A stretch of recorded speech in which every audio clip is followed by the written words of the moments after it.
Pemerintah Kota Bogor, Jawa Barat bersama dengan TNI Polri menggelar patroli di hari pertama diberlakukannya jam malam pada Sabtu malam. Patroli ini dilakukan untuk memastikan tidak ada kerumunan warga yang selalu ramai di akhir pekan.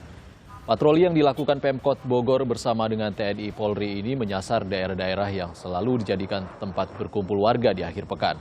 Salah satunya di seputaran Air Mancur, Jalan Marta Dinata, Jalan Merdeka, Jalan Pahlawan, dan di seputaran Bogor Nirwana Residence. Dalam patroli ini, petugas gabungan membubarkan aktivitas berkumpul warga di kawasan Bogor Nirwana Residence. Wali Kota Bogor Bima Arya menegaskan sanksi akan mulai diberlakukan hari Senin besok. Pemberlakuan jam malam di Bogor dilakukan mulai pukul 6 sore, menyusul Kota Bogor yang kini berstatus zona merah COVID-19. Jam malam di Bogor diberlakukan selama 2 pekan. Sabtu malam adalah sosialisasi pertama pemberlakuan jam malam di Kota Bogor, Jawa Barat. Apa hasil evaluasi aturan ini? Kita akan bergabung dengan jurnalis Kompas TV, ada Francisco Donasiano di Balai Kota Bogor, Jawa Barat. Selamat pagi, Sisko. Sisko, seperti apa evaluasi dari sosialisasi hari pertama pemberlakuan jam malam di Kota Bogor? Apakah masih ditemui warga yang tidak patuh? Ya, selamat pagi Woro dan juga saudara. Pada pagi hari ini adalah pantauan dari tim Kompas TV khususnya di wilayah Balai Kota Bogor dan seputaran Istana Bogor. Seperti itu, sejumlah masyarakat kemudian kembali melakukan aktivitas sehari-hari mulai dari berpergian dan juga berkumpul bersama keluarga. Memang kami pantau ada juga sejumlah kerumunan aktivitas keluarga seperti itu di kawasan ini. Tetapi kalau kita lihat bagaimana sebenarnya evaluasinya pada malam kemarin, masih sebenarnya ditemukan beberapa orang kemudian berkerumun di masa sosialisasi pembatasan atau jam malam yang dilakukan oleh pemerintah Kota Bogor, karena Kota Bogor saat ini sedang berstatus adalah zona merah penyebaran dari COVID-19, Woro dan juga saudara.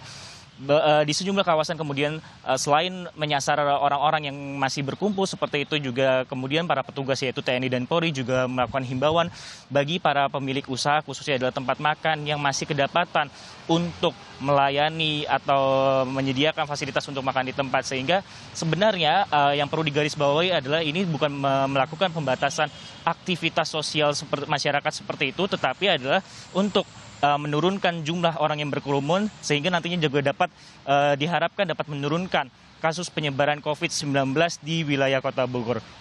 Woro, kalau kami bisa berbicara mengenai data dari Dinas Kesehatan Kota Bogor sendiri, sebenarnya kami mendapatkan informasi untuk penambahan kasus harian di wilayah Bogor pada hari kemarin atau tepatnya pada hari Sabtu tanggal 29 itu adalah 29 orang terpapar COVID-19, di mana 21-nya merupakan dari wilayah Kota Bogor dan 8 sisanya dari Kabupaten Bogor. Sehingga dengan adanya penambahan kasus COVID-19 ini sebenarnya adalah rekor terbaru yang terpecahkan dari wilayah Bogor seperti itu selama pandemi dari COVID-19. Woro. Anda sudah menjelaskan sedikit seperti apa mekanismenya. Kemudian sanksinya apakah yang sanksi tegas yang akan dilakukan oleh pemerintah daerah di Bogor sendiri? Dan ini pemberlakuannya selama 2 pekan. Selanjutnya akan kemudian dievaluasi kembali untuk diperpanjang atau seperti apa, Sisko? Masih kami terus cari tahu bagaimana informasi terkait masalah sanksi dan juga denda, tapi memang rencananya Wali Kota Bogor beserta jajarannya akan menerapkan sanksi setelah nantinya pada hari ini tanggal 30 dan juga kemarin bagaimana melihat hasil evaluasi, karena pada hari Sabtu kemarin dan juga pada hari Minggu ini masih akan terus dilakukan peninjauan seperti itu, apakah memang masih banyak masyarakat yang kemudian melanggar, Woro dan juga saudara, sehingga nantinya dari hasil evaluasi ini bukan tidak mungkin pada hari Senin rencananya sanksi berupa denda ataupun teguran akan diberikan kepada masyarakat ataupun para pemilik usaha yang masih atau dalam tanda kutip kedapatan nakal seperti itu, tidak mengindahkan dari aturan ini. Berbicara sedikit masalah COVID-19 yang ada di wilayah Bogor, Woro dan juga saudara, dari data yang kami himpun dari covid19.kotabogor.go.id, kami mendapatkan bahwa setidaknya sudah ada 106 rukun warga atau RW dari 797 RW yang ada di wilayah Bogor ini yang merupakan statusnya adalah zona merah, sehingga nanti selain masalah pembatasan jam malam juga nantinya ada pembatasan sosial berskala mikro di tingkat RW ini. Kenapa dilakukan? Karena klaster atau penambahan di kawasan keluarga ini juga cukup meningkat, Woro dan juga saudara, sehingga ini menjadi perhatian bersama bagi masyarakat khususnya di wilayah Bogor. Woro. Batasan jam malam di Bogor, Jawa Barat, informasi disampaikan oleh jurnalis Kompas TV, ada Francisco Donasiano dari Balai Kota Bogor, Jawa Barat. Terima kasih, Sisko.